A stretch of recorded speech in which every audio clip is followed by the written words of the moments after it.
Yeah, okay.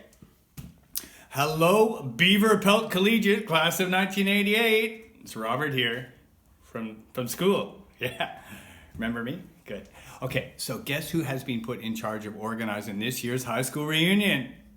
That's right, yours truly. It's going to be awesome. And I'm shooting this little video here to tell all you alumni all about it.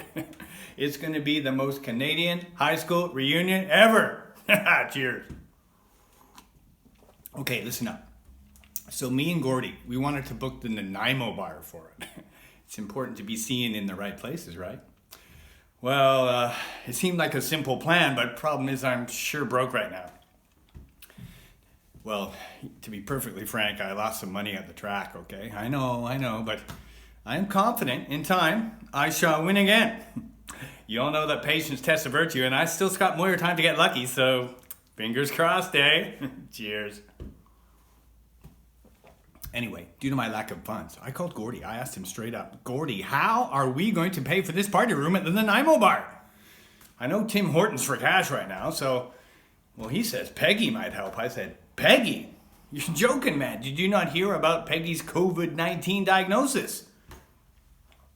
Then he suggests, Peter borrow some money from Peter. But I said, well, maybe Patrick.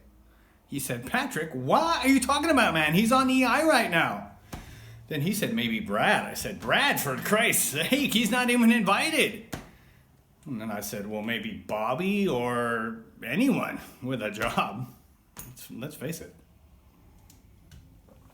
Anyway, we got Kanata to do it. Shout out to you, Kanata. She even said she'd help with all the catering as well. She's a chef now, as you all know. Always in the kitchen, her favorite room in the house, as she says. Yeah, she just started at George Brown down there in the city. She's not the most experienced chef or nothing, but her tarts are to die for. Thanks again, Kanata.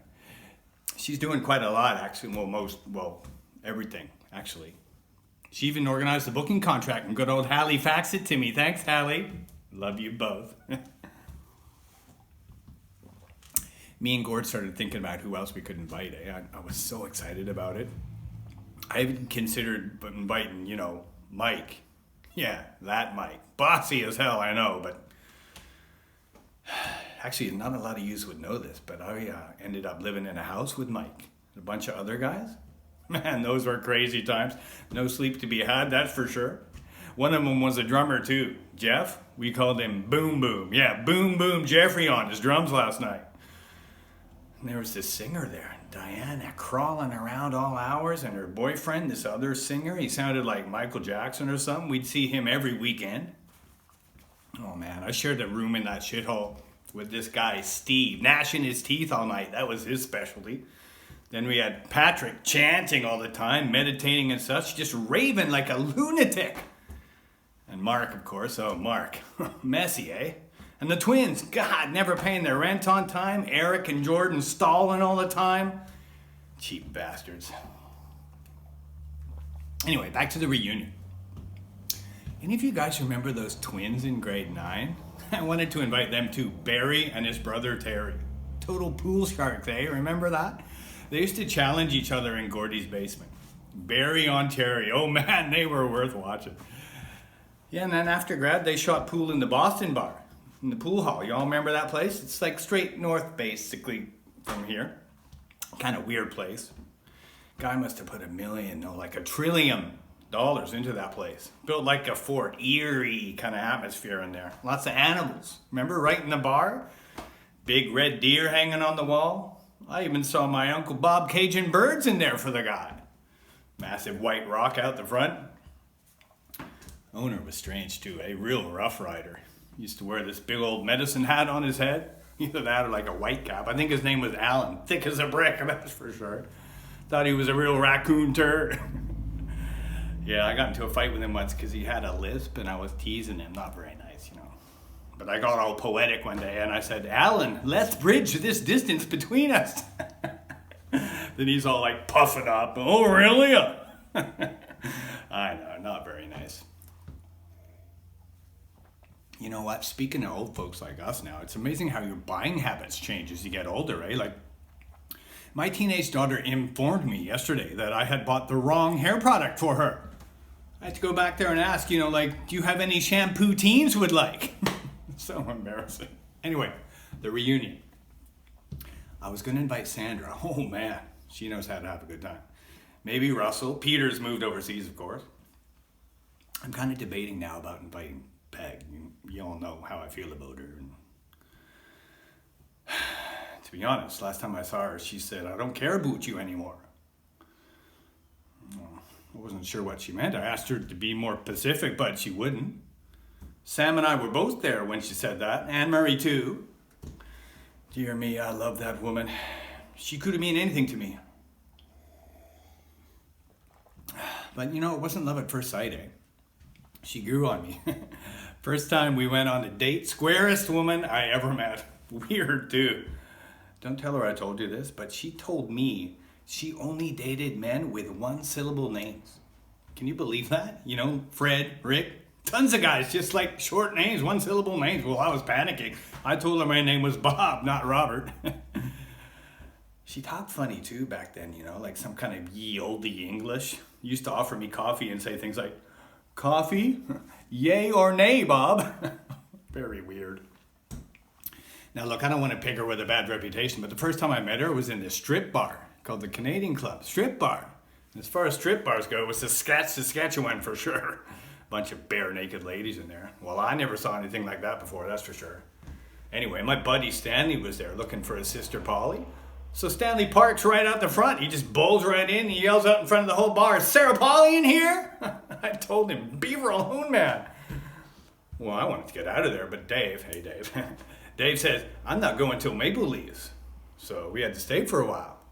And Dave, remember this Dave? Dave was kind of egging me on, you know. He's pointing at Peg and all the other girls and says, "Hey Robert, go and chat him up." I said, "Well, I can't go by myself." Anyway, I think those dancers knew Dave already. Correct me if I'm wrong at the reunion, Dave, on this one. But some of them were coming up with drinks, and they all came up to Dave all fancy, like, "Beer, David? Cronenberg okay?" Sorry, Dave. I'll buy you a beer when I see you there, okay? Anyway, cheers. You guys remember the last reunion? Oh, man, we got rotten that night. John was there, too. Hey, John. Not everyone knows this, but on the way home, John and I stumbled into this, 24-hour pharmacy, and from memory, John wanted to buy something. Candy. That's what he wanted. Anyway, they had this eye test thing on the wall where you read all the letters to see how blind you are. Well, I was blind, all right. I started reading. It was like, P, E, I couldn't see any more than that, you know. John was like, "You just concentrate. You concentrate." I was like, "I'm going insane, John. I can't read this shit, honestly." He laughed so hard, I thought he was going to have a Caesar. Oh, you guys remember the time we had that reunion on the river cruise? Around Halloween time, right? Man, were we loaded, were we not? Remember, Breton wanted to go as Batman, so I said, "Here, wear this cape, Breton." Which he did. And my buddy Paul owned that yacht, remember? Beautiful boat, and Paul anchored it right out in the middle of the lake. Great party, eh? But remember the big storm that came up? Oh man, the winds are picking up, thunder baying across the sky, plus Cam was steering the boat, remember? And Cam loops all around all over the place. People got so seasick, which was weird because we were in a lake and all. Allegedly, Neil's son says he felt like puking, so I said, "Neil, young man, blow it over the side." Keith and Matthew could chuck it up over the side, and then Niagara falls right in it. Then Keith hands the bucket to Jim. "Carry this," he says. Priceless. Then to top it off, William shat near my shoes. Well, almost right on my shoes. Then later he wants to say Jerome did it. Well, damn, my shoes smell like a dead mouse. Bill is not invited this year, let me tell you. But, anyway, I'm sure this reunion won't be like any of those previous occasions I just mentioned. I mean, we're all adults now, right? And if something happens, well, go ahead and sue. St. Louis won't help you. I'm sure it'll be fine. Prince George is coming after all, and he's a classy guy. I'm going to wear my new suit, by the way. It's black. Bear with me. I know that's the color for a funeral, but I really want to dress to impress Peg. Anyways, I got to go and see Tim inside. But before I do, guess what the best part is? I shouldn't be spilling the beans like this, but guess what? Deanna's coming back. Deanna's gonna be there. Fucking A, Deanna! See you at the reunion, hosers.